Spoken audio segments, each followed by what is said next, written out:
একবার দেখে আসুন ভাঙড়ে গত 5 বছরে 1 ফুট রাস্তা করতে পারেনি। আজকে তো অন ক্যামেরা টানিয়ে দাঁড়িয়ে বলছি, গত 5 বছরে যদি ভাঙড় বিধানসভায় 1 ফুট রাস্তা করে থাকে ওখানকার বিধায়ক, আমি রাজনীতি ছেড়ে দেবো, কথা দিলাম। কোনো উন্নয়ন গোটা ভাঙড়ে নেই। গ্রামের রাস্তাগুলো জোড়া দিয়ে দিল, ব্রিজ বলি, কালভার্ট বলি, রাস্তা বলি, যেটুকু করেছি 23 সালের পর থেকে 25 বছরে আমরাই করেছি। নতুন করে 100 কোটি টাকা রাস্তা আমরা ওখানেও অ্যাপ্রুভাল করেছি। আমাদের নেতা অভিষেক বন্দ্যোপাধ্যায়, আমাদের দিদি মমতা বন্দ্যোপাধ্যায়, তাদের সহযোগিতা, তাদের অনুপ্রেরণে।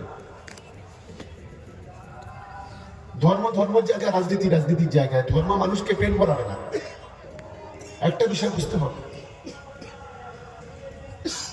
আমি মুসলমান, আমার কাছে ইসলাম ধর্ম পবিত্র, যে হিন্দু ভাই হিন্দু ধর্ম তার কাছে পবিত্র। আমরা মসজিদে নামাজ পড়ি, তারা মন্দিরে গিয়ে তারা প্রার্থনা করে। যে খ্রিস্টান সে গির্জায় গিয়ে প্রার্থনা করে।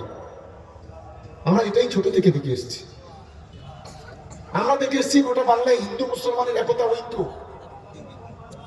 আমরা জেনে এসেছি, আমরা স্বামী বিবেকানন্দের কথা আমরা শুনেছি, নেতাজি সুভাষচন্দ্রের কথা শুনেছি, রাজা রামমোহন রায়ের কথা শুনেছি, রবীন্দ্রনাথের কথা শুনেছি, নজরুল ইসলামের কথা শুনেছি।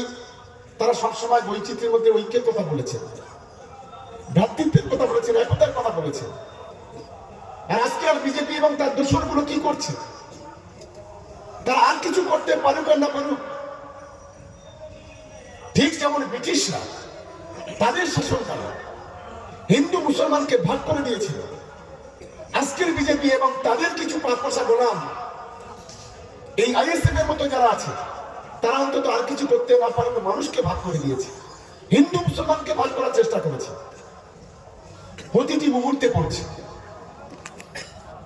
এটাই হচ্ছে তাদের লক্ষ্য। আমাদের প্রত্যেকের ঘরে শিক্ষিত ছেলেমেয়েরা আছে, প্রত্যেকের হাতে তুমি যদি ফ্ল্যাশ লাইট জ্বালাতে বলি গোটা মাঠ, প্রত্যেকের হাতে অ্যান্ড্রয়েড ফোন আছে। আমরা যে কথাগুলো বলছি বাস্তবতার সঙ্গে মিলিয়ে নেবেন।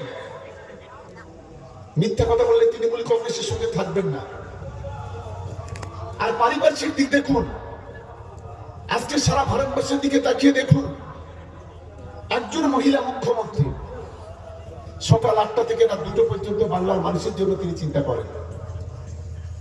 একজন মহিলা মুখ্যমন্ত্রী দেখুন, এখনো একেবারে সাধারণ জীবন যাপন করেন। তামিলনাড়ুর মুখ্যমন্ত্রী ছিল জয়ললিতা। সিবিআই যখন তার বাড়িতে রেড করেছিল 365 জোড়া জুতো পেয়েছিল। তার পোষ্যপুত্রের বিয়েতে হেলিকপ্টার দিয়ে পুষ্পবৃষ্টি হয়েছিল। রাজার হলে জীবন যাপন করতেন। আর আমাদের মুখ্যমন্ত্রী এখনো পর্যন্ত সেই হাওয়াই চটি, এখনো পর্যন্ত হাতে 300-350 টাকা দামের একটা ঘড়ি। তিনি অনেক বড় জায়গায় বসবাস করতে পারতেন রাজ্যের মুখ্যমন্ত্রী, কিন্তু এখনো পর্যন্ত সেই টালির ছাউনি দেওয়া বাড়ি, তিনি সেখানে বসবাস করেন। এখনো পর্যন্ত তিনি যে ছবি আঁকেন সেই পয়সা দিয়ে তার গাড়ির ড্রাইভার তাকে পয়সা দেওয়া, তেল কেনার পয়সা, এমনকি নবান্নেতে যে মুড়িটা চাটা খান সেটাও মমতা বন্দ্যোপাধ্যায় নিজে পয়সা মিট করেন, সেটা সরকারকে দিতে দেয় না। আমরা সেই দলের অনুগত সৈনিক। আমাদের নেত্রীর নাম মমতা বন্দ্যোপাধ্যায়, নেতার নাম অভিষেক বন্দ্যোপাধ্যায়। তিনি 3 লক্ষের বেশি টাকা বেতন পান, কিন্তু 1 টাকা তিনি নেন, বাদ বাকি টাকা বাংলার গরিব মানুষের রিলিফ ফান্ডে দান করেন। এর নাম হচ্ছে মমতা বন্দ্যোপাধ্যায়। এটা আমাদের সকলকে প্রথম মাথায় রাখতে হবে।